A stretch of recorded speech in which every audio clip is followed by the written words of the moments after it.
Tá desligado? Ligou? Ah, Tava ligado aqui. ligou. Ligou. Então, boa noite, gente. Hoje a gente convidou a Físio Lilian para falar um pouquinho sobre a atuação do fisioterapeuta dentro do centro cirúrgico. Então vai ser uma palestra bem interessante, um tema bem legal. Então, aproveitem bastante. O João vai falar um pouquinho do currículo dela agora. Então, boa noite, Lilian. Boa noite, pessoal. Então, gente, para quem não conhece ela é fisioterapeuta pela Universidade Estadual do Goiás. Ela é especialista em medicina chinesa e acupuntura pelo Instituto de Medicina Chinesa. É especialista em fisioterapia cardiovascular e respiratória pelo MIT. É especialista em distúrbio crânio-cervical e distúrbio tempomandibulares. Possui aprimoramento em terapia intensiva e cardiológica. Possui aprimoramento em terapia intensiva, pediátrica e neonatal pela Unicamp.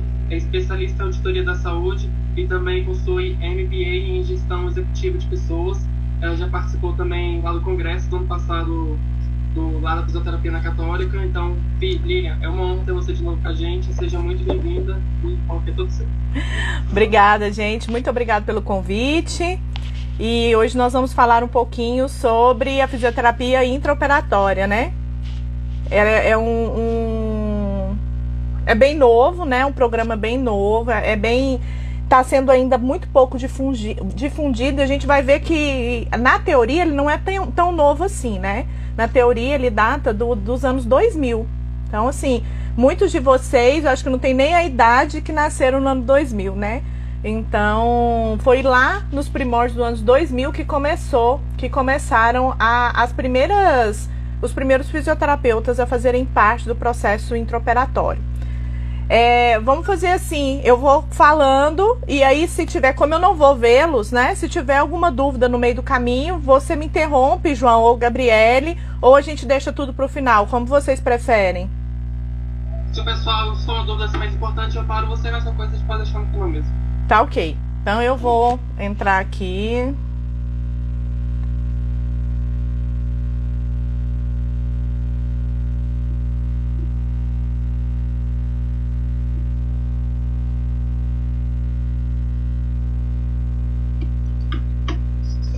Só um minutinho.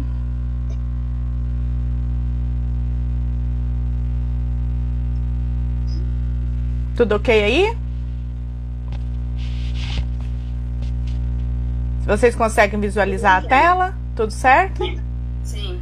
Então a gente vai falar um pouquinho sobre o que é a fisioterapia intraoperatória, né? A fisioterapia intraoperatória, ela, como eu disse, ela é bem recente, né? Diante do estudo da fisioterapia, ela é muito recente. Então, as primeiras pessoas a entrarem dentro do centro cirúrgico, os primeiros fisioterapeutas a comporem a fisioterapia dentro do centro cirúrgico, ela data dos anos de 2000. Os primeiros relatos em estudo, né, em evidências, os primeiros relatos de estudo de caso data do ano de 2000. Então, o João já me apresentou, né? Eu sou especialista em fisioterapia cardiovascular e respiratória e a minha maior experiência é dentro da UTI neonatal, pediátrica e adulto, né? Então, desde 2003 eu atuo dentro das unidades de terapia intensiva. Ah, Lília, hoje é tudo muito dividido. Você é especialista em tudo? Não. Quando eu me formei em 2003, há um tempinho atrás, as especialidades eram todas numa só. Era fisioterapia pneumofuncional ou respiratória e cardiovascular. E elas abordavam, né, todas as UTIs. Então, a partir daí, né, eu comecei a trabalhar nas UTIs, principalmente daqui de Brasília, mas também trabalhei em algumas de Minas Gerais, e a fazer os cursos referentes nessa área, né? Então, já vi e ouvi muita coisa, né? Não tenho a pretensão de saber tudo e nem muito, porque a gente sempre está aprendendo algo novo, né? E a fisioterapia, ela está em constante mudança. Então vamos lá, o estudo da eficácia da fisioterapia no tempo intraoperatório, ele é algo muito novo para os cirurgiões e para muitos fisioterapeutas, né? Quando eu falo assim no tempo intraoperatório, porque quando eu falo de cirurgia, eu falo em 3 tempos. Eu falo no tempo pré-operatório, no tempo intraoperatório e no tempo pós-operatório. Então nós somos muito bem-vindos, né? E a nosso objetivo fisioterapêutico, ele já é muito conhecido principalmente no pós-operatório. No pós-operatório ele é muito bem indicado, os especialistas já conhecem, os especialistas médicos já indicam, os cirurgiões já indicam, né? Já fazem essa... Quando vão fazer a anamnese do profissional, ele já indica, ele já fala, olha, não, vai precisar de fisioterapia depois, as reabilitações em todas as suas fases, dependendo de cada cirurgia, elas entram em muitas fases, né? Por exemplo, a cirurgia cardíaca, a gente tem pelo menos aí 3 fases de reabilitação, fora o pós-operatório imediato. As fisioterapias ortopédicas, né, cirurgia de joelho, nós temos aí pelo menos também 3 fases de reabilitação. Então, para cada cirurgia, nós já somos conhecidos por bons reabilitadores, né? Sem a fisioterapia, o movimento, a função, ela não é restabelecida 100% na grande maioria das vezes, e não só a função não é restabelecida, como as sequelas são visíveis. Então, isso já ficou pontuado, já é certo, a gente já sabe o que fazer e as pessoas já sabem que somos eficientes nessa área. Existe uma grande demanda hoje no pré-operatório, no primeiro tempo, né? Lá quando a pessoa sabe que vai precisar de uma cirurgia.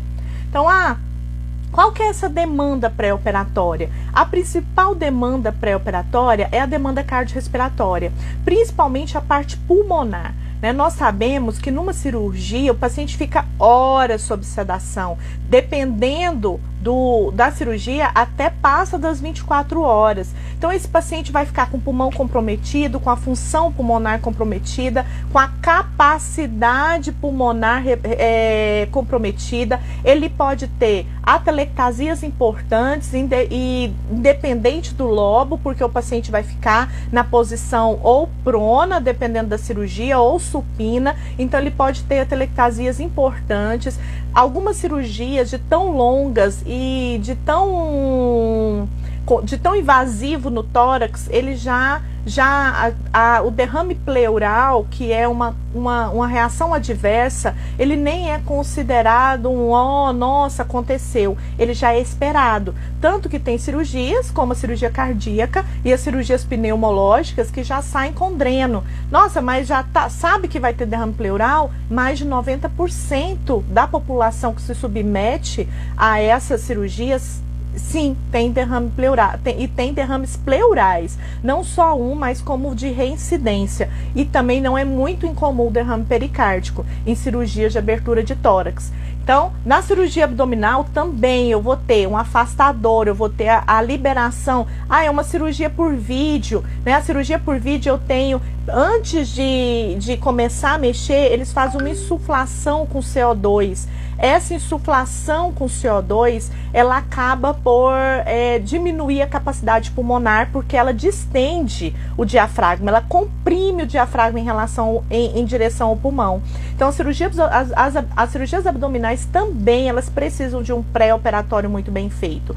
Então, em toda e qualquer cirurgia que vai haver sedação, ou seja, toda cirurgia vai haver sedação. Precisou ir para o centro cirúrgico, eu vou ser anestesiado. Meu paciente vai ser anestesiado. E a anestesia, ela traz complicações cardiorrespiratórias. Então, o paciente, ele se beneficia com a fisioterapia pré-operatória, com uma avaliação bem feita de força respiratória, de fluxo de tosse. Porque se esse paciente já apresenta um padrão diminuído, eu vou tratá-lo antes que ele vá para a cirurgia. Por quê? Se ele entra na cirurgia com esse padrão diminuído, é aquele paciente que vai para UTI complicado.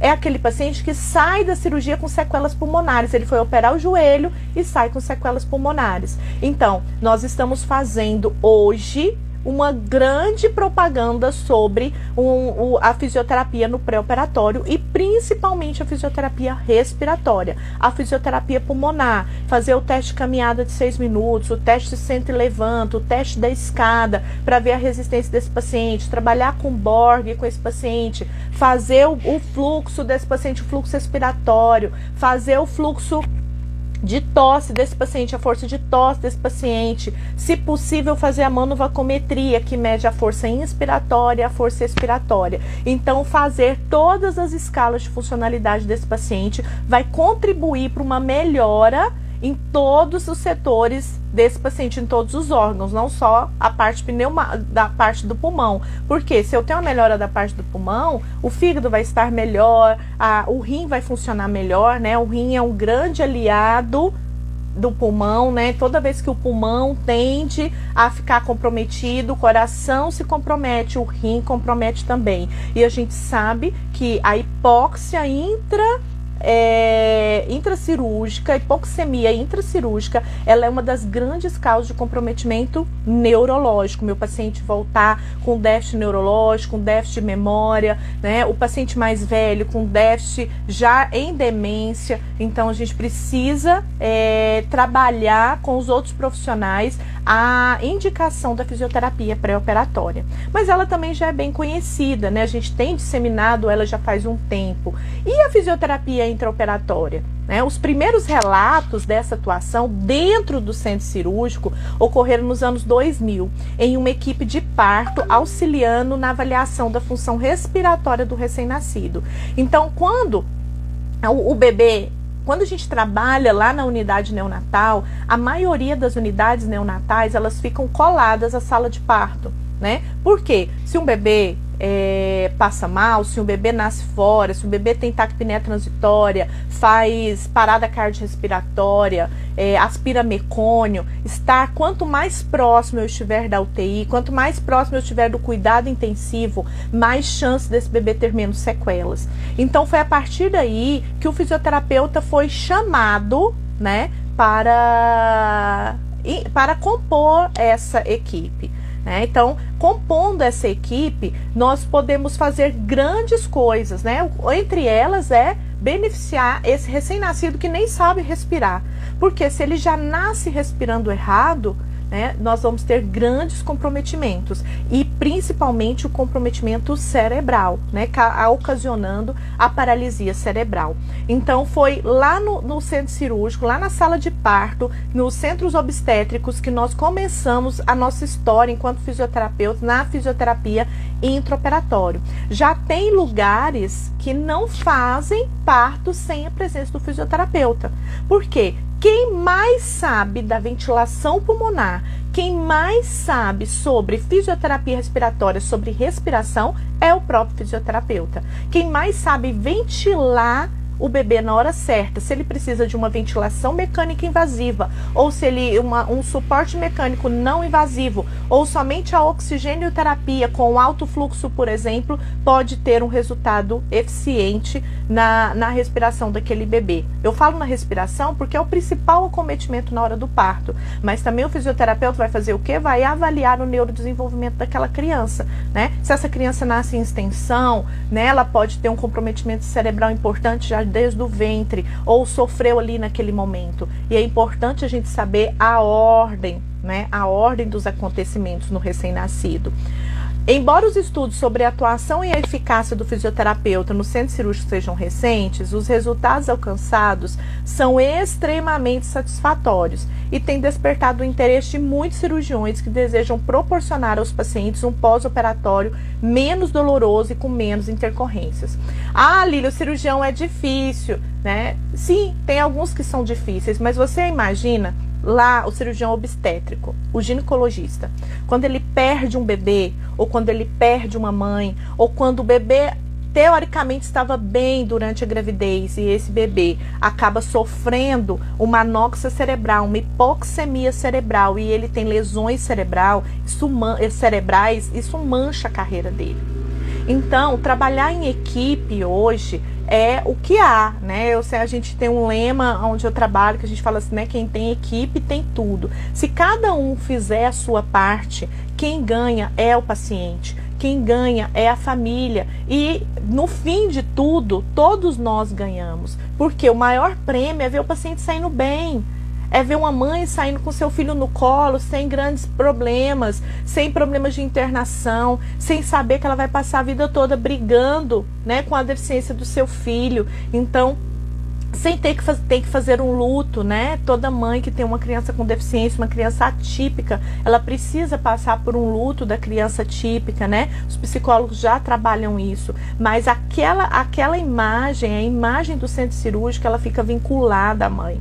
né? Então, por isso, o início na UTI, na sala de parto, né? Nós tínhamos, até quando eu comecei a trabalhar alguns aninhos atrás, na UTI neonatal, a gente falava que a UTI neonatal era uma fábrica de PCs, né? Isso incomodava muito todo mundo, né? E já teve fases, inclusive, que nós fisioterapeutas fomos culpados por muitos PCs dentro da UTI.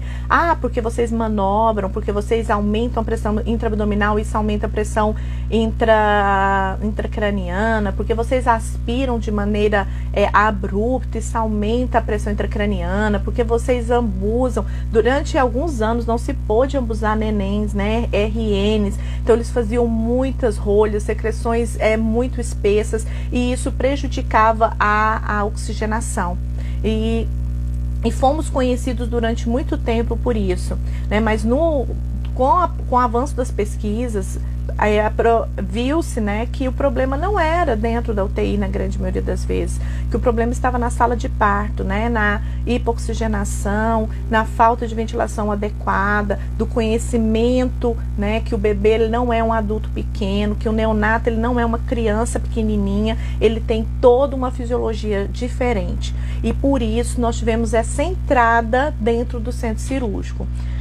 E quais são hoje as cirurgias que a fisioterapia já atua, que já tem colegas atuando dentro do centro cirúrgico, né? Nós temos as cirurgias em queimados, né? Grandes queimados, eles fazem cirurgia de reparação, fazem cirurgia de retirada de aderência, e a fisioterapia se tornou parte essencial dentro do centro cirúrgico, né? No posicionamento, na melhora dessas aderências, no melhor posicionamento desses membros, desses segmentos, no melhor posicionamento das órteses, no melhor posicionamento da pele extra, né, para que, por exemplo, o tórax não fique aderido, para que o tórax não fique retraído, e isso diminui a capacidade pulmonar, que é muito sério, né? Um bom posicionamento de um grande queimado evita grandes aderências de ombros, de escápula, de abdômen. Então, o fisioterapeuta hoje se faz necessário, ele faz parte da equipe da cirurgia de hospital de queimaduras,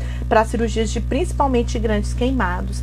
Nas salas de partos, como eu já disse para vocês, nas cirurgias obstétricas, né? Cirurgias abdominais, né? A cirurgia abdominal, ela provoca uma cicatriz muito grande, ela provoca dor, hematoma. Então, tudo isso a fisioterapia pode ajudar dentro do centro cirúrgico, diminuindo e colaborando para que haja menores reações adversas.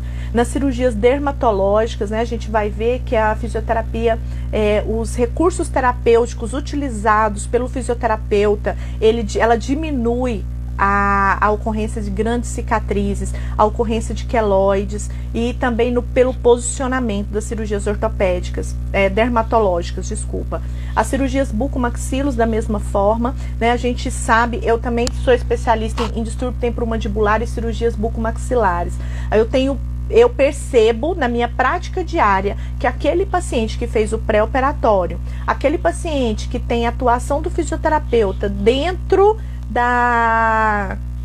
do centro cirúrgico, ele tem uma dor, uma quantidade de dor, uma diminuição da quantidade de dor, do limiar de dor pós-operatório. Ele consegue abrir a mandíbula, né, fazer uma abertura de boca com muito mais facilidade. O disco temporomandibular, ele é muito menos afetado quando a fisioterapia está dentro do centro cirúrgico, porque a cirurgia, eles não se preocupam muito com o disco temporomandibular, e esse disco lesionado, ele vai causar reflexos para o resto da vida, dores de cabeça, atrito na mastigação, dores na mandíbula, dores no pescoço, dores no trapézio. Isso vai gerar uma discinesia do movimento da face, e os cirurgiões, quando vão fazer a cirurgia da bucomaxila, a cirurgia ortognástica, eles estão preocupados com as fraturas, com o realinhamento, e a fisioterapia passa a ficar preocupada com o disco, né, que vai causar, na sua grande maioria, o distúrbio temporomandibular se ele não for tratado. Então, nós temos técnicas especiais que a gente usa dentro do centro cirúrgico para diminuir esse hematoma, para diminuir esse edema, para diminuir essa dor e para facilitar a abertura dessa boca com mais facilidade, para facilitar a abertura da boca, para diminuir o tempo de recuperação anestésica e também para facilitar a extubação. Na cirurgia ortognática, a intubação é via nasal, né? Tem um tubo aramado que se passa, então faz uma intubação nasotraqueal. Então é importante que o fisioterapeuta esteja dentro da unidade, dentro do centro cirúrgico, porque se esse paciente for extubado dentro do centro cirúrgico, vai ser necessário uma reexpansão pulmonar. Também percebo que os pacientes que fazem reexpansão pulmonar ainda na recuperação anestésica, eles têm muito menos comprometimento de pulmão pós-cirúrgico, né? Muito menos atelectasias, muito menos processos de tosse, muito menos processos de crise de rinite, por exemplo, também, porque não diminui tanto, né? Se você não tem um seu limiar de dor alterado, não tem, o edema é menor, você tem muito menos queda da imunidade pós-anestésica. As cirurgias vasculares é a novidade, né? A novidade do momento são os últimos artigos, são sobre cirurgias vasculares, o uso também de recursos terapêuticos, né? A fim de diminuir edema, a fim de diminuir hematoma, a fim de diminuir dor, né? A fim de facilitar o processo de recuperação vasovenoso. Então, são os últimos artigos, ainda é novidade, né, dentro do centro cirúrgico ter o fisioterapeuta com esse grupo de cirurgiões, né? E também qualquer cirurgia, né, qualquer procedimento, aí é para minha conta e risco, né, que eu digo que é qualquer procedimento cirúrgico que demande mudanças de posicionamento durante a cirurgia e que tenha um tempo muito longo de cirurgia. Então, assim, na minha visão, todo fisioterapeuta, toda cirurgia deveria ter um fisioterapeuta na equipe. A equipe já deveria ser composta da mesma forma que tem o médico, o assistente, o anestesista, o enfermeiro, o cara que passa, né, que faz a liberação do equipamento, que tem o circulante, que tem, às vezes, até um farmacêutico dentro do centro cirúrgico para liberar medicação, caso seja necessário. Eu também creio e gostaria muito de ver a fisioterapia fazendo parte de todos esses processos, né? Nós teríamos muito menos pacientes complicados sendo levados para UTI, nós teríamos muito menos tempo de internação para esses pacientes, assim o custo geral desse paciente, cada cirurgia seria muito menor, né? Nossa, Lília, você dá muita importância, mas é muito importante. A grande maioria das complicações de centro cirúrgico que levam o paciente para a terapia intensiva são pulmonares, são complicações pulmonares sérias. Então, a grande maioria, eu chego a arriscar aí uns 70% dos pacientes que vão para UTI pós-operatório são complicações pneumológicas. Então, qualquer procedimento cirúrgico que demande mudança de posicionamento, qual que é a categoria que mais sabe fazer postura e posicionamento, que mais trabalha com posicionamento, é a fisioterapia. Né, o melhor posicionamento para que não haja encurtamento muscular, para que não haja deformidade, para que não haja disfunção óssea, para que não haja perda da função articular, todos esses processos quem faz é a fisioterapia. Então, toda cirurgia que demandar articulação, que demandar processo articular, que demandar mudança de posicionamento do paciente, ela precisa de um fisioterapeuta lá dentro, né? E o tempo muito longo da cirurgia. Então, se eu vou fazer um processo anestésico, eu vou ter uma diminuição do metabolismo cardiopulmonar quanto maior o tempo dessa diminuição desse metabolismo e quanto maior essa diminuição, meu paciente tem uma maior chance de ter sequelas pulmonares. Lembrando que o meu pulmão, né, ele depende da musculatura para funcionar. Então, se eu tenho uma musculatura paralisada, mesmo que por um momento, eu posso ter problemas, eu posso ter sequelas nesse pulmão. Até aqui tudo bem? Alguma pergunta? Tudo certo. Então, diante de tudo isso, né, se eu posso entrar em tantas salas cirúrgicas, quais são os objetivos, né? Como eu já estava falando aqui, o posicionamento adequado. O principal objetivo da fisioterapia intraoperatória em todas as cirurgias é o posicionamento adequado. Se eu vou fazer uma cirurgia dermatológica, um exemplo, eu queimei o rosto e vou precisar fazer, né, juntando aí a cirurgia dermatológica junto com queimados. A posição no centro cirúrgico, ela faz diferença? Ela faz diferença. Ah, o cirurgião pode ficar aqui na cabeça. Se ele ficar na cabeça, o meu pescoço vai precisar ficar em extensão. O meu pescoço ficando em extensão durante 3 horas, o que vai acontecer? Quando o meu paciente sair da cirurgia, ele vai estar com muita dor na cervical. E se ele ainda tiver uma compressão na cervical? E se ele tiver uma herniação na cervical? E se a musculatura do pescoço dele já estiver tensionada? Todas essas sequelas podem ser bem piores. E quando eu elevo a cervical, o que eu faço com a primeira costela? O que eu faço com a clavícula? Eu elevo a clavícula. Se eu elevar a clavícula, eu elevo a primeira costela e eu faço uma anteriorização do meu tórax.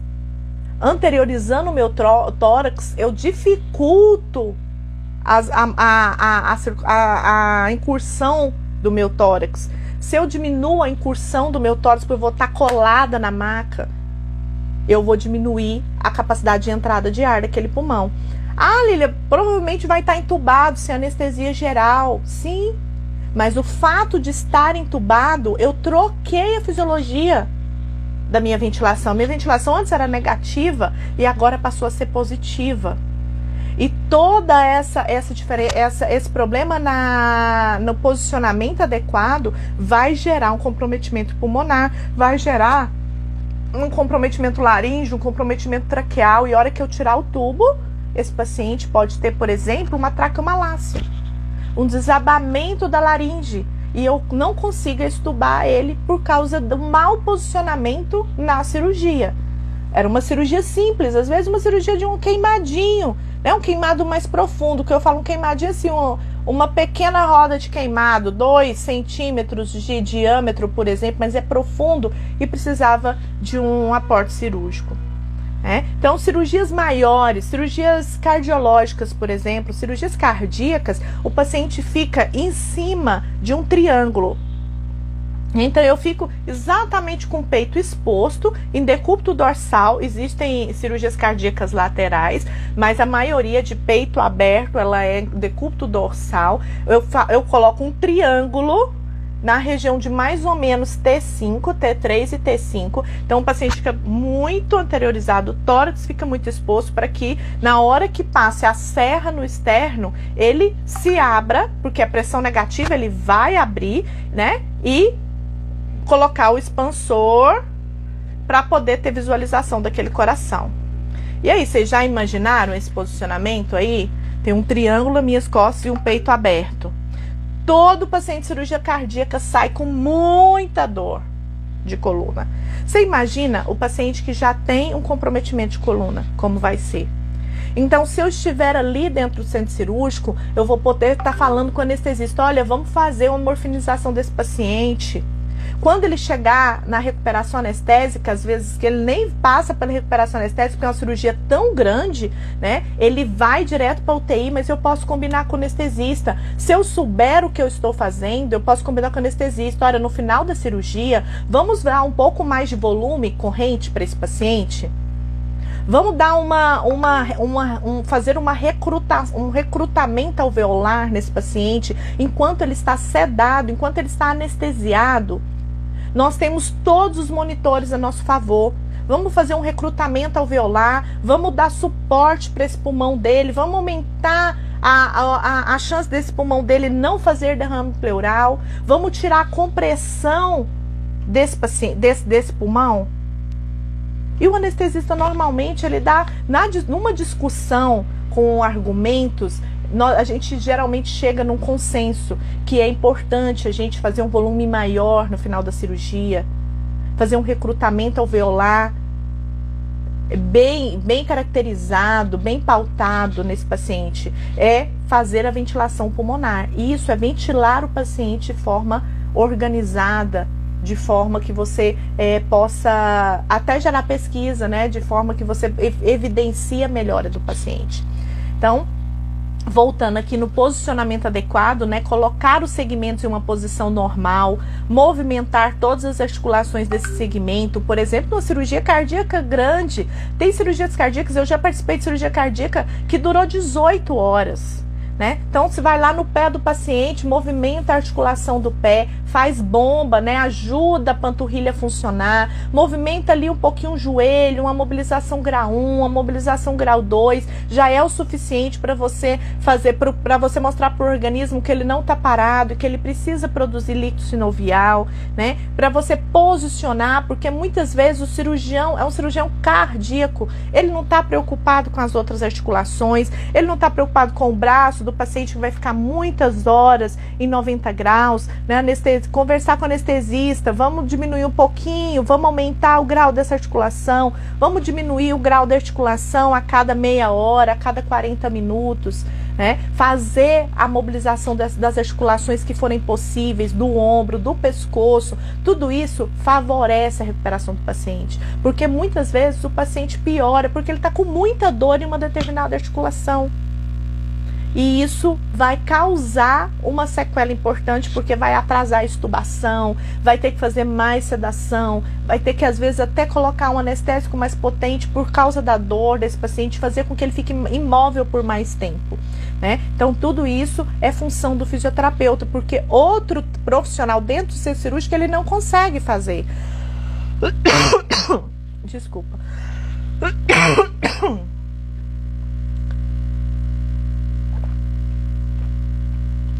Outro profissional não consegue fazer. Cada profissional dentro do centro cirúrgico, ele tem a sua obrigação. E ele não pode deixar de fazer, né? Se um instrumentador for parar de instrumentar para mexer no pé, ou para lembrar o anestesista de mexer no ombro, se o anestesista for parar de observar os parâmetros da anestesia, da medicação, para ficar lembrando que ele tem que mexer no ombro, isso tudo vai gerar um desconforto na equipe e pode gerar um problema na cirurgia. Então o fisioterapeuta é o profissional capaz de fazer isso e é o profissional mais habilitado em conhecimento do esqueleto e do esqueleto humano para fazê-lo.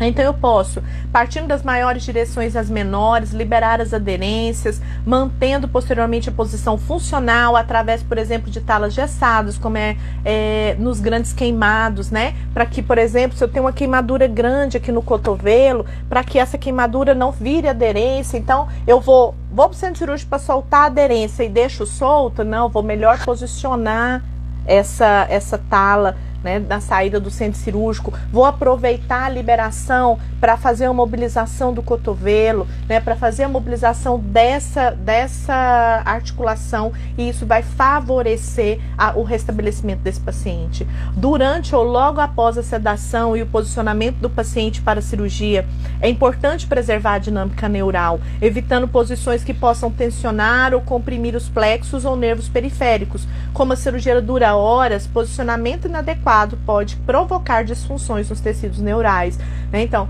mais uma vez, vou utilizar a cirurgia cardíaca como exemplo, né? O paciente fica muitas horas em extensão, esse ombro, né? Se o paciente é mais obeso, ele pode ter um ombro mais protuso, e quando o meu peito vir à frente, esse ombro vai ficar solto, esse ombro vai ficar preso, solto não, preso lá na frente. Quando eu liberar, minhas escápulas vão estar muito doloridas.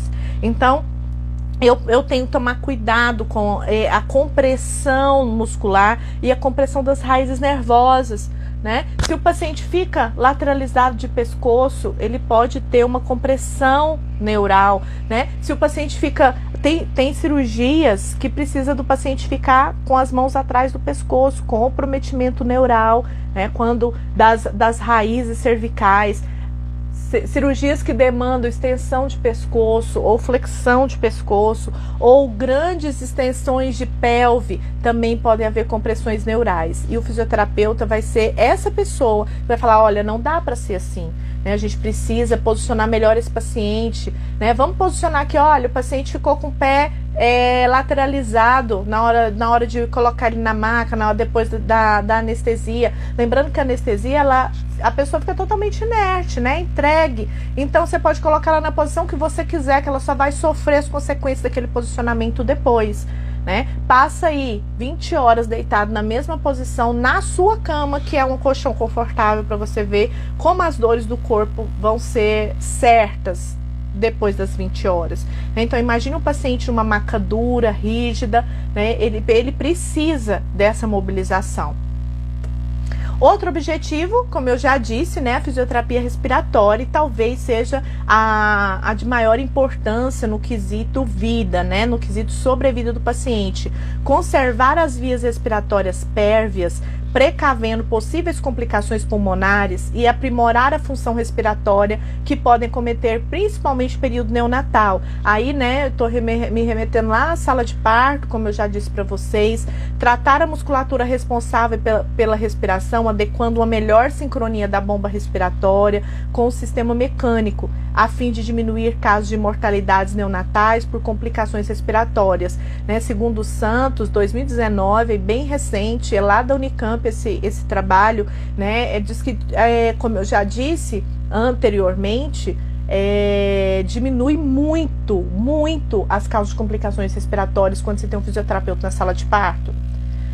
O bebê, ele nasce com a sincronia, ele não sabe sincronizar a bomba respiratória com o aparato mecânico dele, né? Toda a mecânica respiratória de músculos, ossos e, né, abdômen, e a gente precisa ajudar muitas vezes. Então esse bebê, às vezes ele faz uma taquicardia paroxística por hipoventilação. Então a simples sustentação do abdômen vai gerar para ele uma sustentação diafragmática, uma mensagem que o diafragma está funcionando, já está funcionando, e que ele pode respirar tranquilamente, e que o coração não precisa fazer arte, e que o coração não precisa ficar desesperado tentando avisar que não vai ter oxigênio.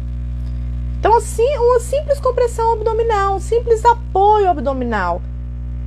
Quem sabe disso é o fisioterapeuta, porque faz parte da técnica de reequilíbrio tóraco-abdominal. Então, você fazer sustentação abdominal faz parte do RTA. Então, RTA quem pode fazer? Só o fisioterapeuta.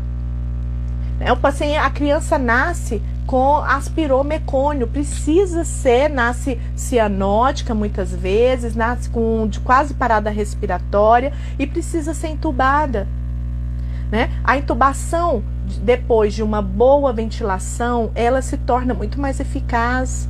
Ela é muito menos agressiva. Como é que é essa boa ventilação? Usar a bolsa máscara ou vulgambu de forma adequada para a idade do recém-nascido, né? Que é ali minutos. Então, uma respiração rápida e superficial.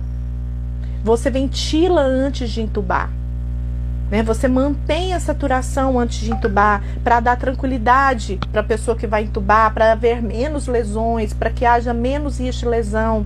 Ou o paciente nasce com uma cianose transitória, nasceu com um cordão em volta do pescoço. É uma volta de cordão.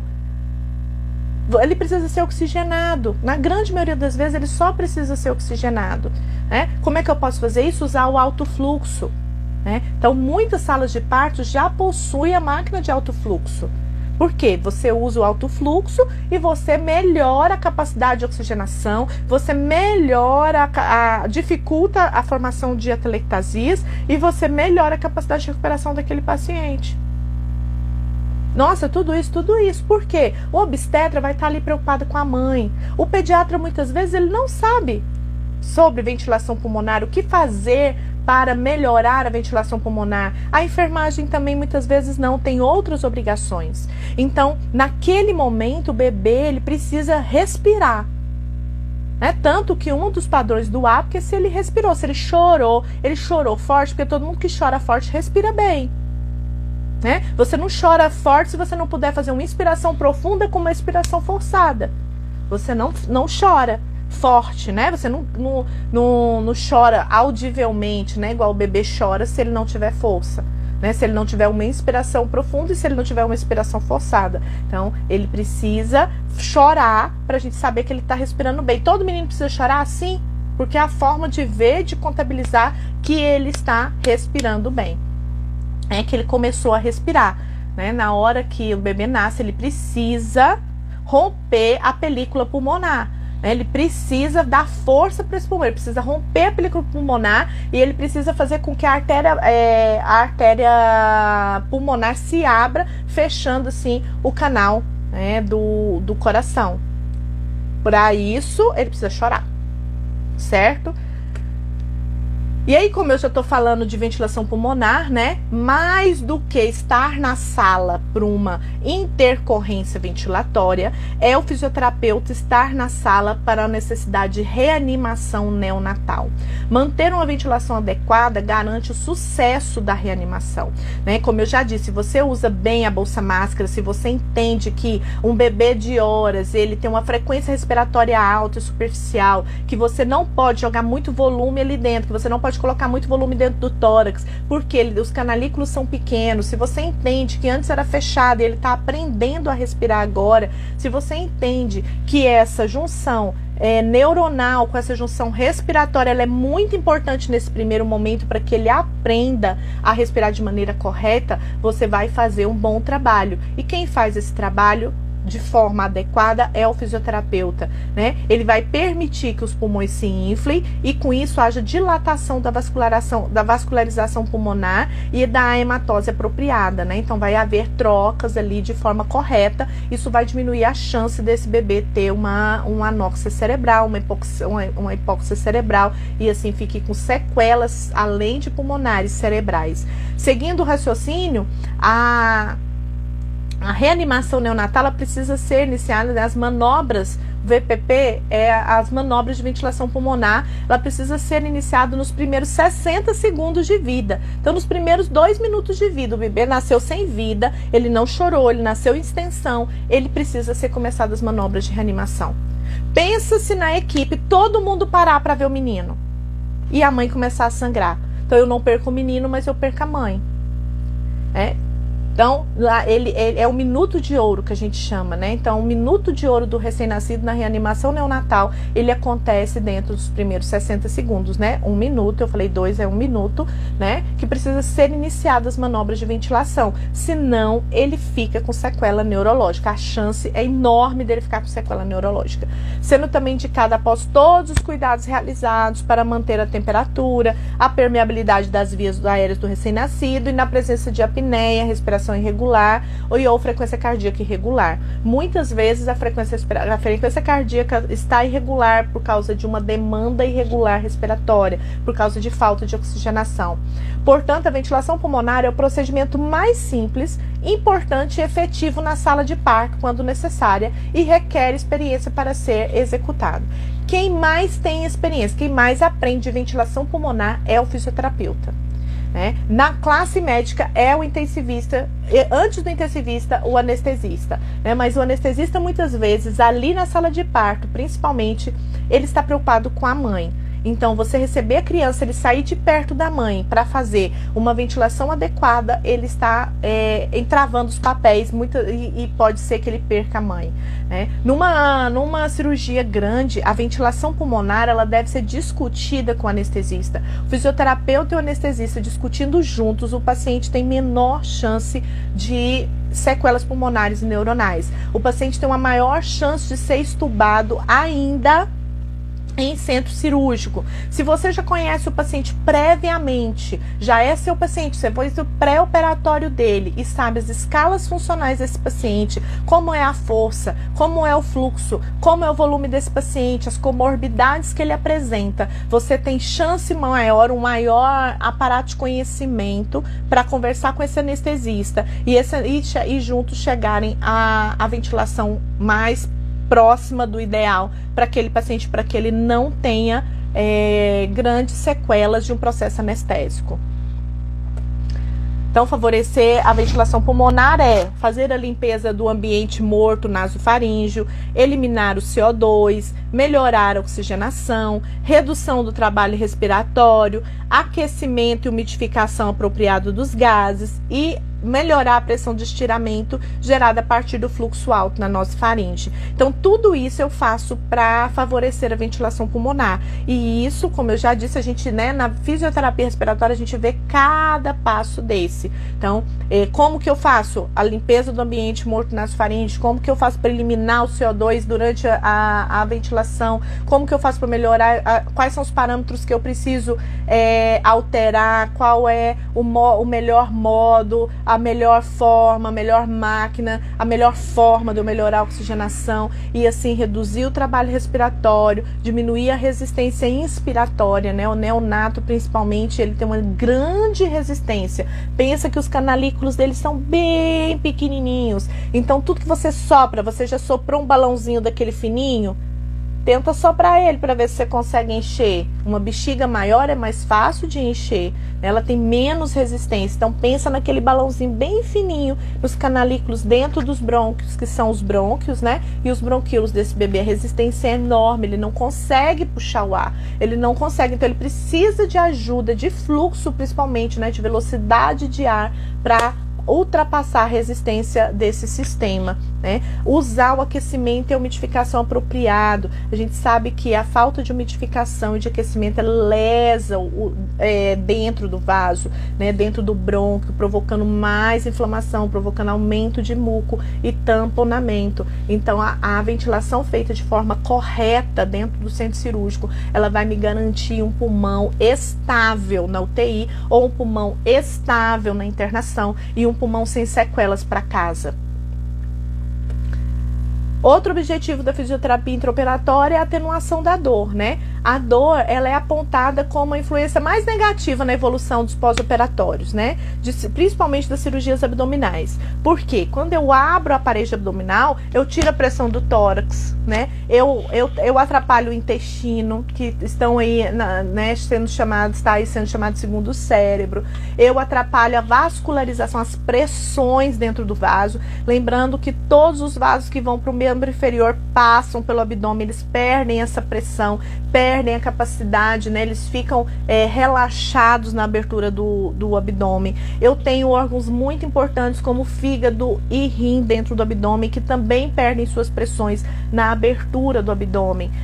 Não abriu, foi por vídeo, mas eu insuflei gás lá dentro. Aí, ao contrário, eu comprimi esses vasos, eu fiz uma compressão exagerada desse fígado, uma compressão exagerada desse rim, e esses vasos vão sofrer e vão gerar sequelas importantes se não tratados, né? Então, atenuar, tudo isso provoca dor, né? E uma das maiores, assim, 100% das vezes a pessoa sai do centro cirúrgico falando que daqui a pouco, quando a anestesia passa, que ela sente dor, né? Então, hoje já se tem toda uma ciência em cima da dor. Já existem especialistas só para tratar a dor, né? O paciente de cirurgia cardíaca, cirurgia neurológica, sai com catéter de morfina já intratecal, que é dentro do líquor, né? Para fazer uma analgesia geral. Então,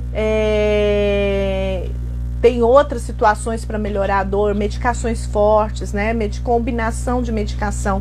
E a fisioterapia, ela pode ajudar nessa melhora da dor, né? Então, a gente sabe que a incisão abdominal, quanto mais próximo do diafragma, também vai alterar a mecânica respiratória. Então, também estar ali para melhorar essa mecânica respiratória, como eu disse, para conversar com o anestesista e gerar um fluxo, gerar um volume, gerar uma pressão maior ali enquanto o paciente está adormecido, enquanto o paciente está anestesiado, para melhorar essa vascularização, essa hematose, essa troca, né, de oxigênio e CO2, de gases, para melhorar a expansibilidade desse tórax. A gente tem um resultado muito melhor também e no quesito dor.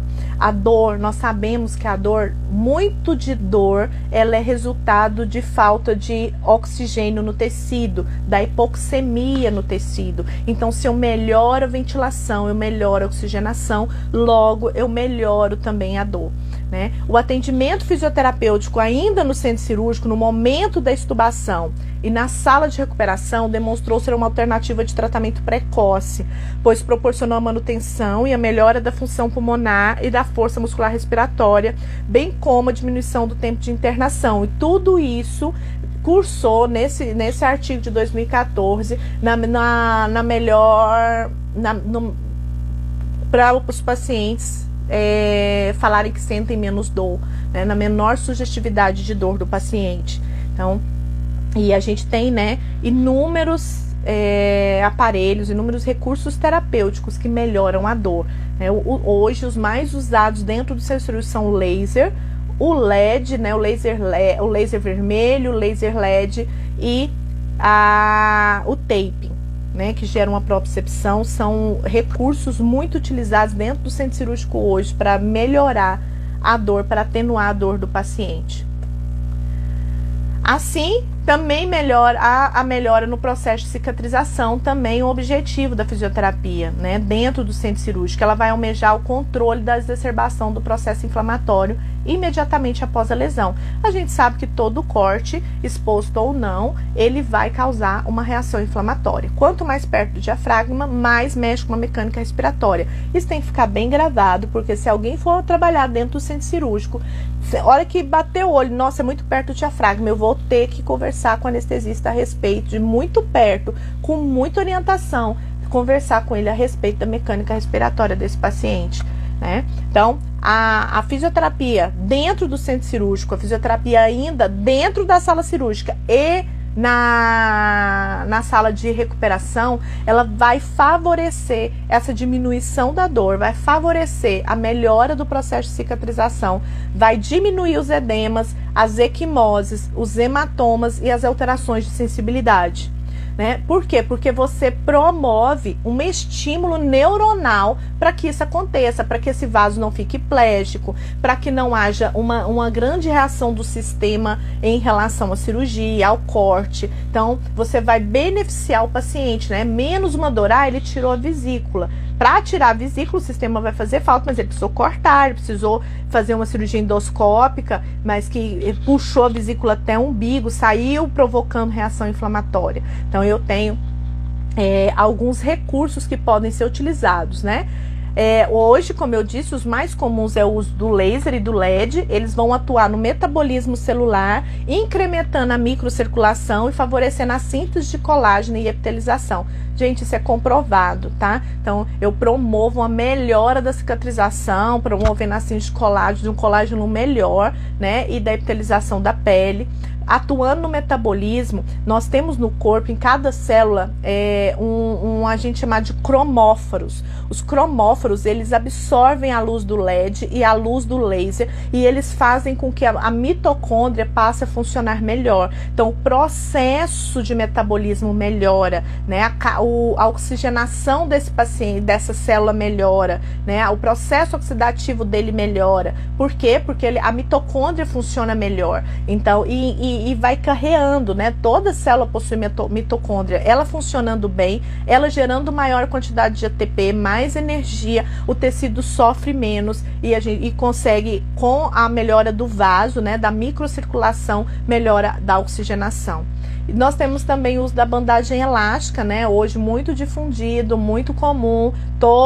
Tem um monte de curso acerca delas. Para cada região existe uma forma de colocar as bandagens elásticas. Ela é indicada em cirurgias que descolam grandes áreas de tecido, né? Por exemplo, aí na foto vocês estão vendo, né? Que é uma cesariana. A cesariana descola a área de tecido, né? Abre, descola. Fecha várias camadas. Se a pessoa for mais gordinha, abre várias camadas. Então, descola uma grande quantidade de tecido. Cirurgias ortognáticas, descola toda a face do rosto, expõe o osso, né? Cirurgias torácicas, expõe. Então, cirurgias cranianas, né, da base do crânio, do topo do crânio, vai descolar a pele. Então, o taping, ele tem uma grande vantagem, porque ele gera essa aposição em cima do músculo, que vai gerar uma propriocepção e que vai dificultar que o vaso sofra essa plegia, né, essa não capacidade de fazer o movimento venoso, né, de válvulas e de movimento venoso. Então, nós temos aí, né, o laser de baixa potência fazendo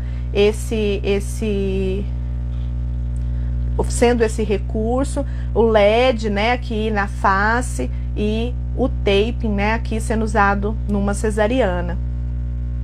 Alguma dúvida até aqui? Tá todo mundo aí? Tudo certo. Então eu vou falar um pouquinho das minhas experiências, né, com a fisioterapia intraoperatória.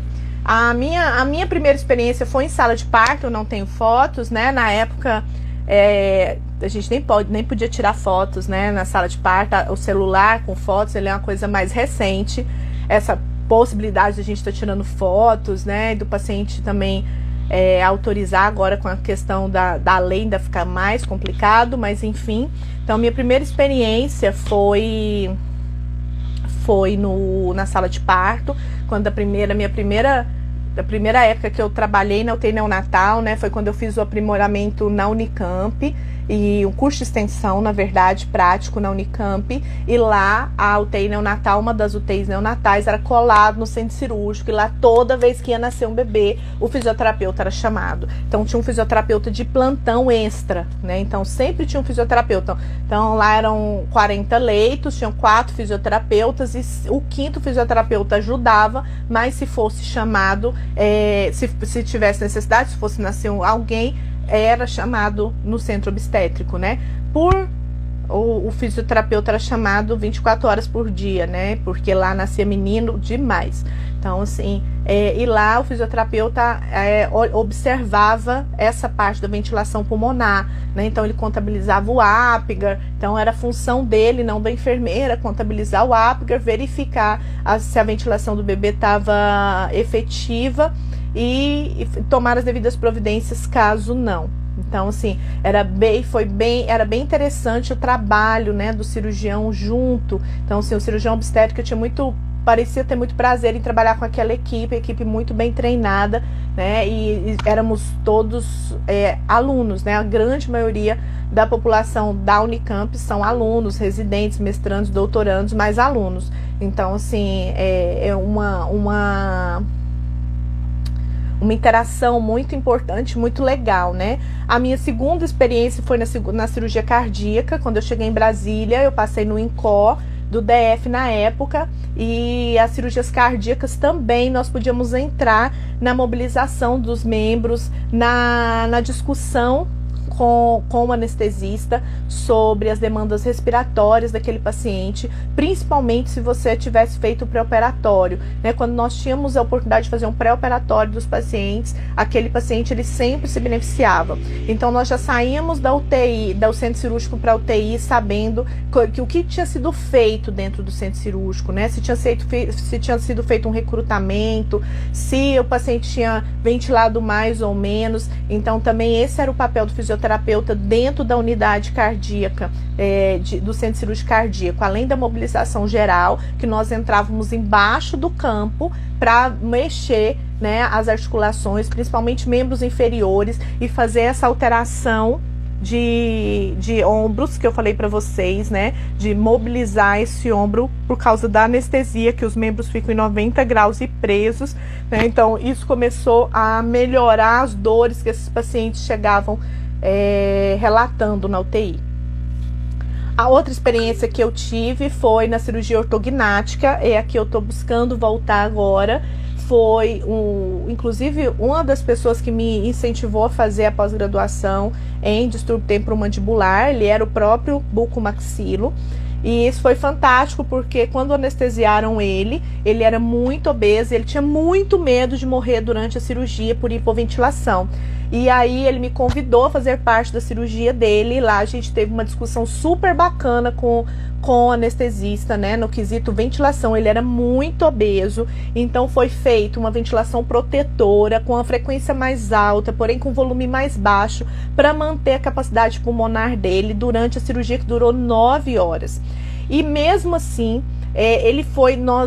nós não mobilizamos o ombro dele, porque os meninos, o pessoal que estava fazendo a cirurgia ancorava em cima do ombro, né, para mexer na boca, pelo grande tamanho que era o paciente. E quando ele foi para a UTI, ele acordou com muita dor, E aí eu fui mexer no braço dele, posicionar o braço dele para que eu pudesse acessar a boca dele, porque a gente estava ali naquele período já de extubação, né, pronto para extubar, e eu queria que a extubação desse certo, e se ele continuasse agitado, a extubação teria sido um insucesso. E quando eu mexi o ombro, e por coincidência, ele estava com o braço assim, né, em rotação externa em cima da cama, e eu fiz uma rotação interna do braço e coloquei o braço em cima da barriga dele. Que eu fiz uma rotação interna e coloquei o braço em cima da barriga, o ombro fez um estalo e ele parou de se mexer. E aí nós estubamos e tal, assim, né? Naquele momento todo mundo viu que ele parou daquela ansiedade, aquele nervoso, aquela agitação. E aí quando nós estubamos e ele pôde falar, ele falou que o ombro dele doía muito. E aí quando chamou o ortopedista disse que havia provavelmente sido luxado durante a cirurgia, porque o braço ficou muito aberto. E a partir daí, toda a cirurgia ortognática que tinha no HFAB, no Hospital da Força Aérea aqui de Brasília, eu era chamada, ou eu ou a Camila, que fazia parte do grupo de temporomandibular, para fazer esse posicionamento, para melhorar esse posicionamento dentro do centro cirúrgico. E as duas últimas experiências que eu tive recentemente, né, foi uma cesariana, onde eu fiz uso do laser e do tape, né, e a orientação quanto ao posicionamento na cirurgia. O cirurgião foi super aberto, o cirurgião, o obstetra dela deu todo o apoio, ela é uma enfermeira, e para que houvesse o controle da dor e do processo inflamatório. Ela tinha tido uma experiência na primeira gestação muito ruim e ela estava à procura de coisas que poderiam, de recursos que poderiam beneficiá-la, né? E a melhora do processo de cicatrização. E aí eu quero mostrar para vocês, na sala de recuperação, né, ela estava com essa imagem. Então ela tinha uma aderência superior da primeira cesariana. O médico não quis abrir no primeiro corte, porque ele disse que estava com uma aderência importante, estava com sinal de inflamação, estava vermelho, ele não quis mexer. E aí ele fez essa segunda cirurgia mais baixa. E aí nós fizemos o laser em toda a extensão, né, e colocamos o taping, visto que o tape ele passou por cima da primeira cicatriz. E olha o que aconteceu, 7 dias após. Então, nós fizemos no centro cirúrgico e depois ela recebeu alta, né? Logo na sala de recuperação, ela recebeu alta, porque a cesariana fica em torno de 24 horas, né? Internada, ela não ficou nem isso. E ela foi para casa. 7 dias depois, quando eu voltei para tirar as fitas e fazer novo laser, olha como estava a cicatriz superior. Vocês conseguem ver a diferença? Olha só. Né? E a cicatriz da cesariana atual já estava bem sensível também, bem fininha, que já quase não tinha traço. E 15 dias após, cadê a aderência da primeira cirurgia? Né? Isso foi uma surpresa, né? Existe na literatura a descrição de casos de diminuição da aderência, mas a gente chegou à conclusão que essa aderência não estava tão profunda assim, por isso ela sumiu, né? Ficando só o segundo corte. Aqui ainda tem pontos, ó, tinha 15 dias após a cesariana. Então, assim, aqui nós fizemos laser e recolocamos o tape, e aqui, né, também foi até o 21º dia. No 21º dia já estava tudo bem lisinho, né?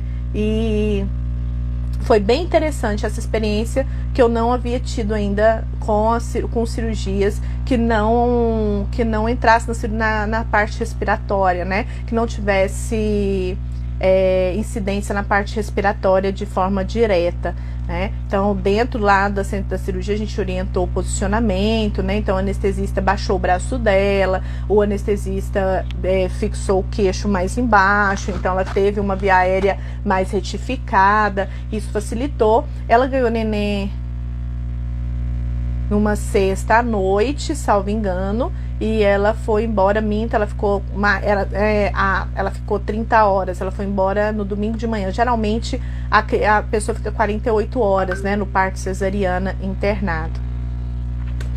E a minha grande experiência, né, e aí o meu meu tempo de ouro, né, que foi a minha grande vivência dos últimos anos, que foi a separação das gêmeas siamesas, né? Em 2019 eu fui convidada para participar da separação das gêmeas siamesas como responsável pela fisioterapia pré-operatória inicialmente, né?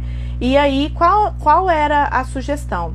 Eu recebi as crianças com 1 mês de vida e elas eram bem pequenininhas e bem juntinhas, né? Inicialmente iria se fazer um tempo só de cirurgia e depois passou para se 2 tempos.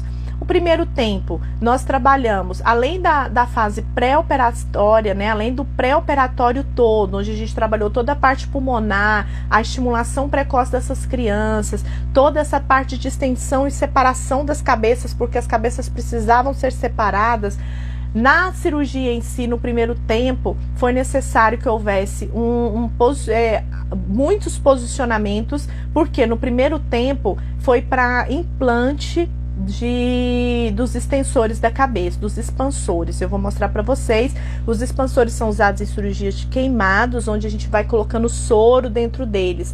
E foi a melhor técnica pensada para se fazer nelas. Lembrando que isso nunca tinha sido feito e o cirurgião plástico da época trabalhava no Agarran e tomou decisão, pôs na mesa de reuniões, né, essa possibilidade para criar pele. A gente precisava de pele para fechar, né, a parte anterior da cabeça que estavam juntas. Então o posicionamento era uma questão que os preocupava, porque elas eram 2 crianças juntas. Então eu ia precisar trabalhar de um lado, trabalhar de outro. Então durante a cirurgia eu ia ter que movimentar essas crianças, as 2 juntas, entubadas e tubo sem cuff, né? Depois o tubo acabou tendo cuff, mas mesmo assim uma intubação com tubo muito fino, e a chance de extubação era muito grande. E se durante a cirurgia uma delas extubassem, isso poderia causar a morte das 2. Então também nós entramos para favorecer a fisioterapia respiratória,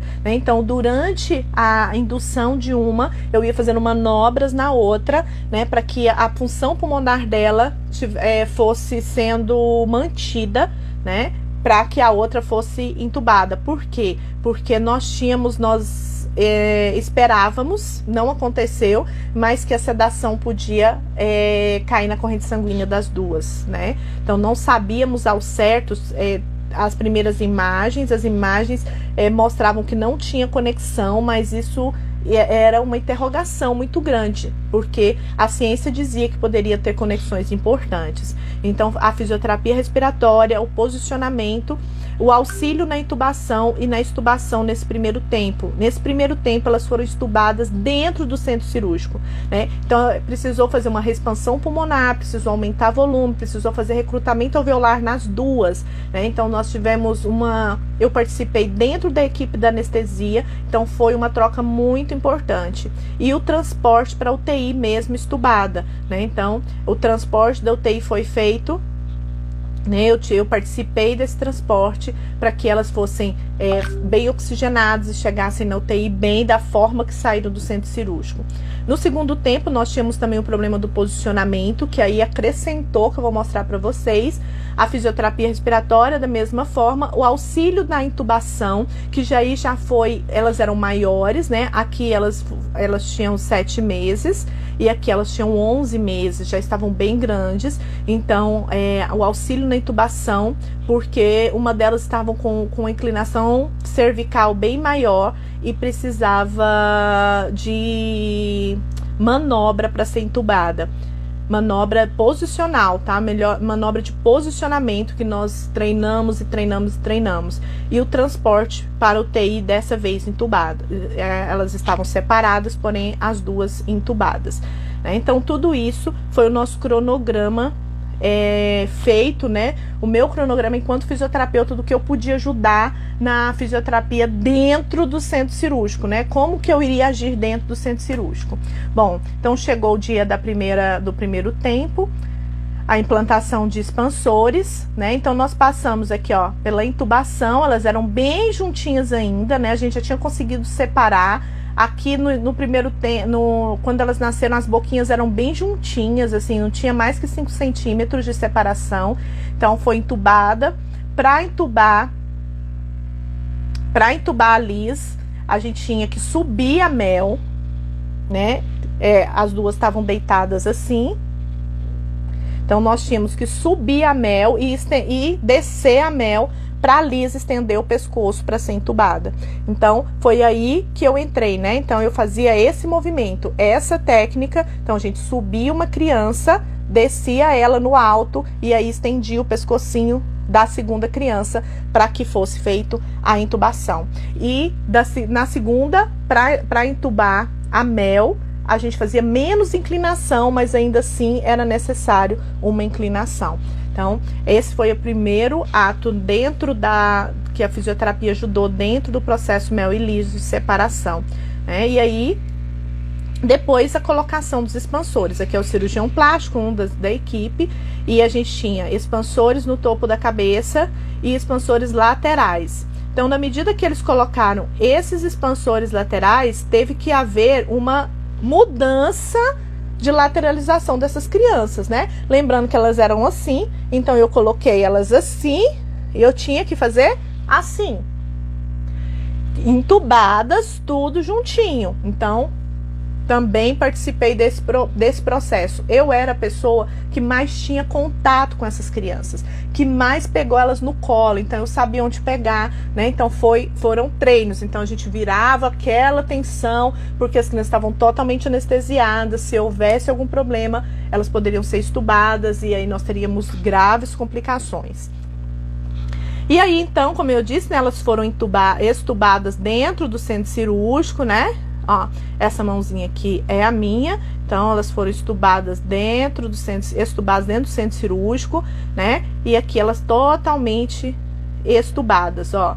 Ali já mexendo a mãozinha, levando a mãozinha na boca, né? Porque é feito um reversor da anestesia. E aí elas foram para o centro cirúrgico, para a sala de recuperação, já estubadas e acordadas, só esperando a anestesia terminar todo o seu efeito para que elas pudessem voltarem para a UTI, né? Vocês verem aqui, isso aqui são as entradas dos expansores, são bolsinhas que entram vazias, né? São acomodadas dentro do tecido.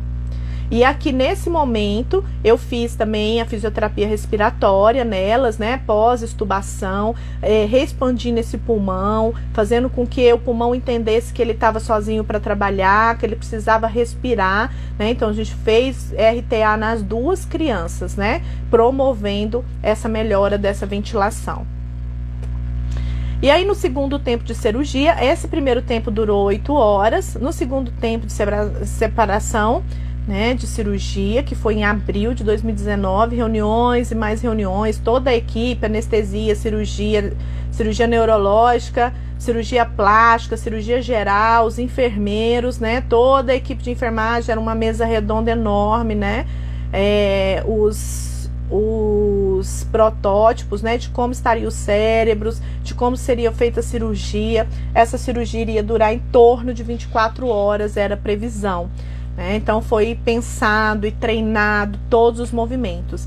E nessa penúltima reunião, essa foi a penúltima, então na semana da cirurgia, chegamos à conclusão que a melhor posição para a cirurgia seria de esfinge. Olha só a posição de esfinge. Como que colocaríamos duas crianças nessa posição para mexer na cabeça aqui no topo delas, porque a entrada seria aqui pelo tubo. Deixou a gente totalmente desnorteado, né? Como que seria esse posicionamento? Se poríamos cobertores, como que poderíamos fazer?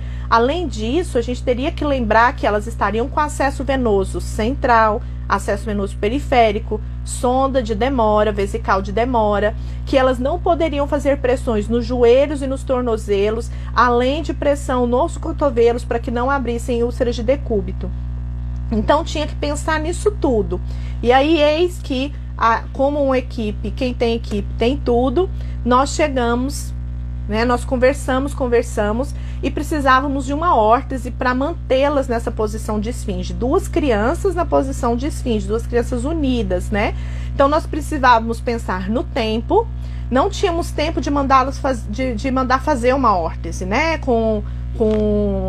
Fazer o modelo, o molde, o lugar que faria isso com maior facilidade, mais rápido seria o Sara, e o Sara Kubitschek, quando foi quando foi feito o contato com o SARA, eles precisavam de 30 dias, era na semana que vem, não dava tempo.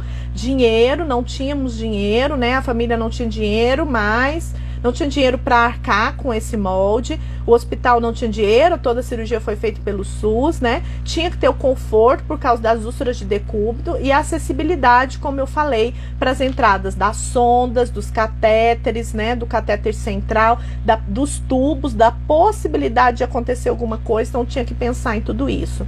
Então, nós pensamos, né, e na espuma automotiva, fizemos uma cama de espuma automotiva e colocamos as duas e fomos moldando com estilete, né? 5 pessoas, nós desenhamos aqui em cima o desenho do corpinho delas e fomos cortando com estilete.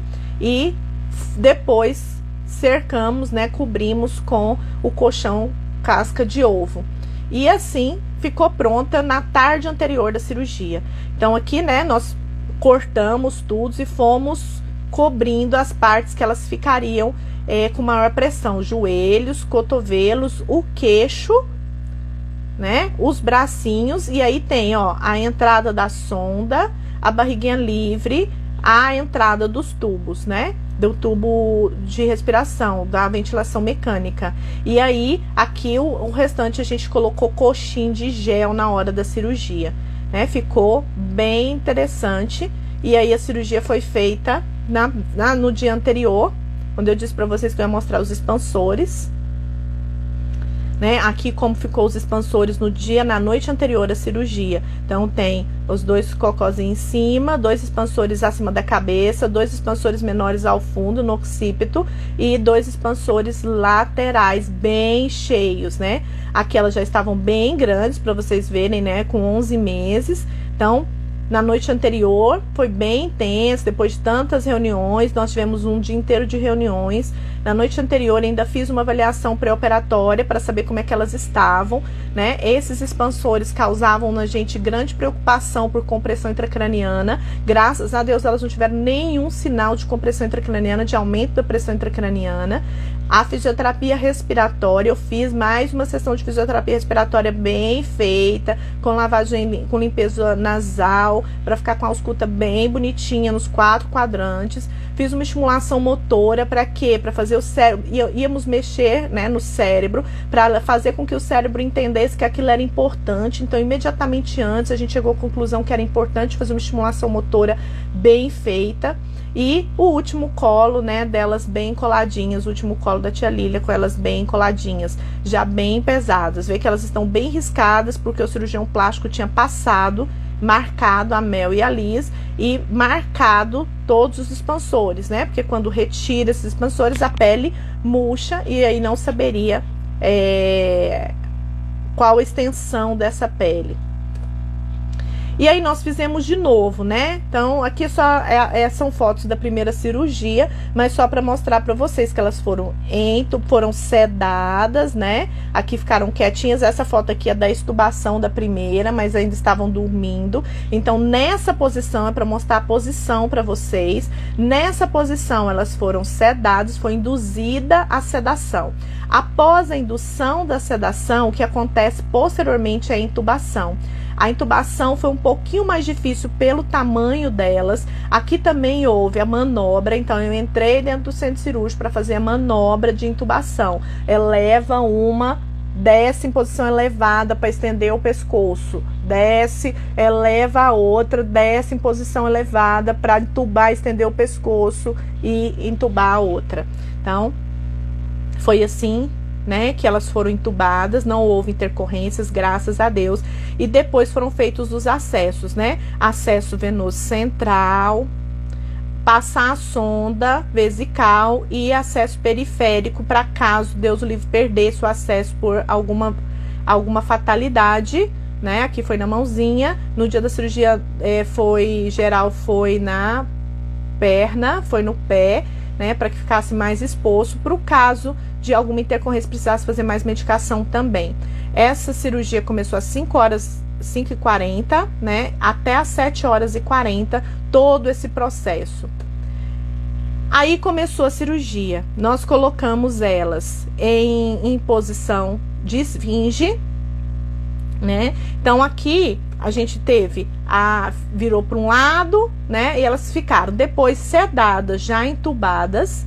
Elas tiveram que vir para essa posição, né? A posição de esfinge, as cabeças aqui e os corpinhos juntos. Então entrei aí também para fazer esse posicionamento, né? Então o posicionamento foi esse, tá vendo? Lembra dos cocôzinhos lá da cabeça, ó. Então elas ficaram, pensa assim, abrindo os corpinhos, né? Os dois joelhinhos fixos no chão, fazendo a posição de esfinge. Então aqui o cirurgião plástico primeiro, né?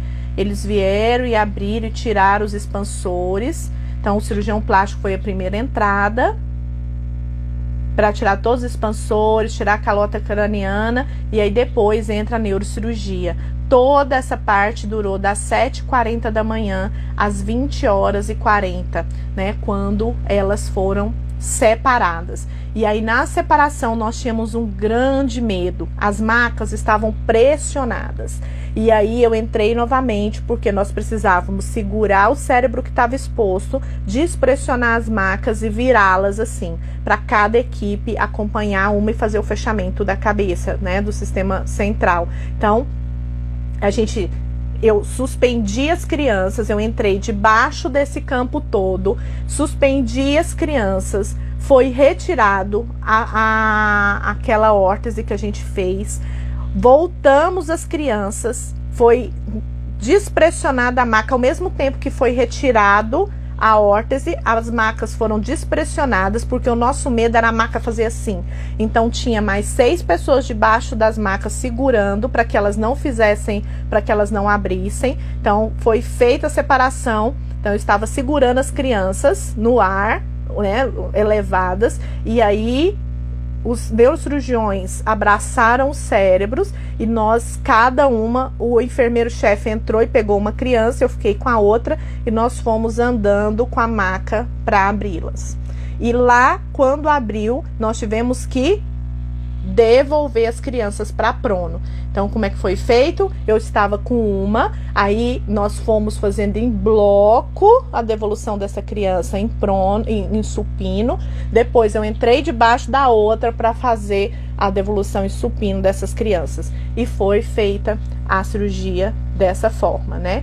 Aproveitei, nesse momento nós aproveitamos, fizemos um volume maior, porque não podia colocar pressão porque o cérebro estava aberto. Fizemos um pouquinho maior de volume na ventilação para que elas não sentissem tanto a mobilização, né? E também para que desse um conforto respiratório, que a gente não perdesse parte desse pulmão, né? Que a gente não fechasse parte desse pulmão. E aí foi, né, a separação. Mel, aqui eu e Liz, né? Eu tô lá na ponta. Então, assim, foi bem interessante, né? Aqui, eu tô bem aqui, ó, de touquinha amarela, e eu tô bem aqui atrás de touquinha amarela. E aí, depois de tudo isso, foram fechados e tal. E antes de levá-las do centro cirúrgico para UTI, eu fiz novamente uma sessão de RTA. Nós fizemos um recrutamento bem pequenininho, um recrutamento com bem pouca pressão para abrir esses alvéolos e fomos para a UTI. No transporte, eu também não tenho fotografia do transporte, porque foi um momento tenso, né? Então, nós fomos uma equipe ambusando uma criança, outra equipe ambusando outra criança, uma de cada vez em momentos separados, né? Fazendo mobilizações importantes, ventilação bem tranquila na capacidade pulmonar delas, com a frequência cardíaca respiratória mais alta e um volume menor.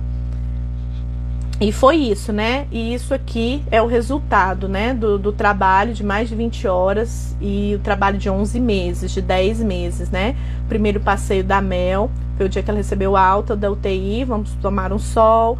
O primeiro passeio da Liz, que saiu logo depois. As duas juntas, separadas, né? Ainda sofrendo pela separação, e um aniversário de 1 ano de idade. Então, tudo isso faz com que a gente se sinta realizado, né, em poder participar disso tudo.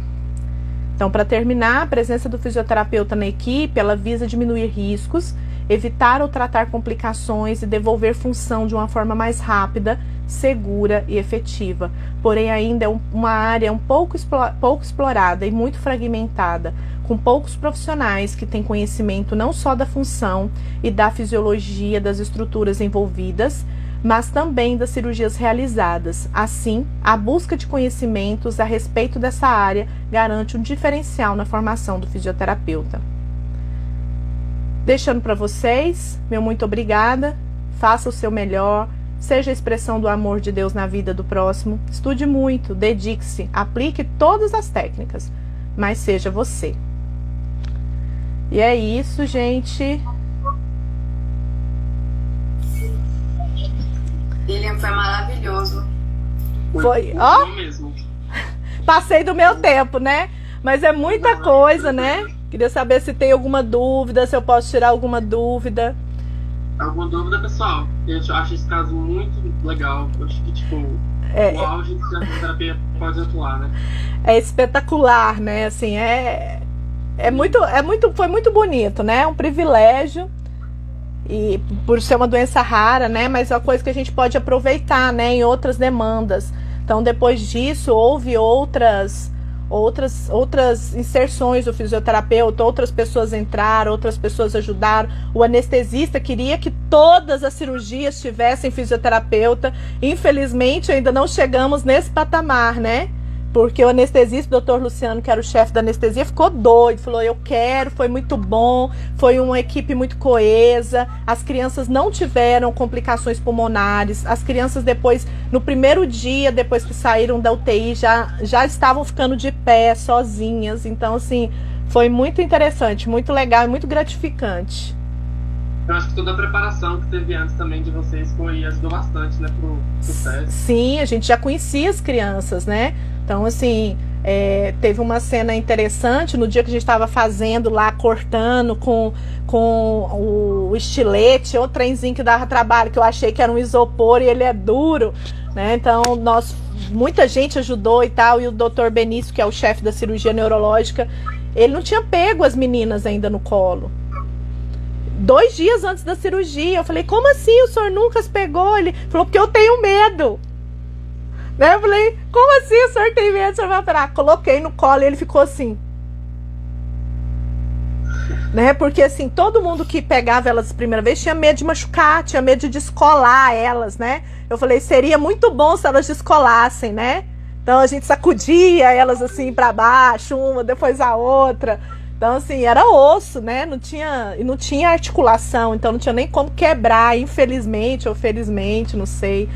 Mas, assim, estar ali foi um momento único, né? Participar, ser a única pessoa que não tinha medo de pegar, de tracionar. Porque, assim, não é que não tinha medo, eu tava com muito medo, né? Já pensou se na hora de virar, saísse o tubo, né, se elas perdessem, já pensou se com o cérebro aberto, na hora de virar, elas estubassem, como é que a gente ia fazer? Né, o cérebro estava solto dentro da caixa craniana. Se elas precisassem fazer extensão, se eu precisasse fazer a manobra de elevação de uma com o cérebro aberto. Né, então, assim, foi colocado tudo isso nas reuniões, mas graças a Deus a gente não passou por essa demanda, né, que assim, seria pra gente um ápice ruim, né, mas no fim deu tudo certo, elas estão aí crescendo, graças a Deus, e pra mim foi uma experiência que eu vou levar e eu vou ensinar em cima delas muito tempo ainda. No congresso você mostrou um vídeo delas, né? Foi, eu fiz um vídeo, né, mostrando tudo, e a mãe falando no final, né, que foi bem legal. E assim, mas eu espero, né, que vocês aí nessa nova geração entrem nessa área e briguem por isso, e briguem por estar presentes. E a gente nunca vai conseguir nada de mão beijada, né? A gente precisa insistir, mostrar e conhecer, insistir e saber que a gente tá lá, né? Mostrar que a gente tá lá e que a gente sabe. Não adianta a gente mostrar se a gente não souber. A gente tem que ter argumento para discutir, argumento para falar, não é assim, vai dar certo, né? Se posicionar e não baixar a cabeça, e não nos sentir como, eu sou só o fisioterapeuta. Não, nós somos fisioterapeutas e a gente estuda para isso, né? Nós estudamos muito para isso, não é pouco, é muito. Então a gente tem que se posicionar. Essa tem que ser a nossa ação diante da fisioterapia. Sim, com certeza. Então, pessoal, já que ninguém tem dúvida, Lília, muito obrigado. Foi excelente mesmo. De nada. Fantástica. Obrigada, eu que agradeço a oportunidade. Eu tô aí, se precisarem de mim, eu tô à disposição. Tá? Só me mandar um WhatsApp, eu tô à disposição. Muito obrigado. Obrigada, Lília. De nada, fiquem com Deus. Deixa eu ver aqui os... Todo mundo elogiando você no comentário. Obrigada, gente. Fiquem com Deus. Boa semana para vocês. Vocês estão terminando a faculdade? Como é que tá? Então, tem gente do outro período. Todo período, toda a universidade aí do Brasil. Ai, que bom. Então estudem, gente. Estudem. Vale muito a pena quando a gente sabe discutir um caso que você sabe o que está acontecendo. Fiquem com Deus. Tchau. Boa noite. Tchau. Boa noite. Pessoal, só lembrando da nossa reunião de segunda-feira que vem.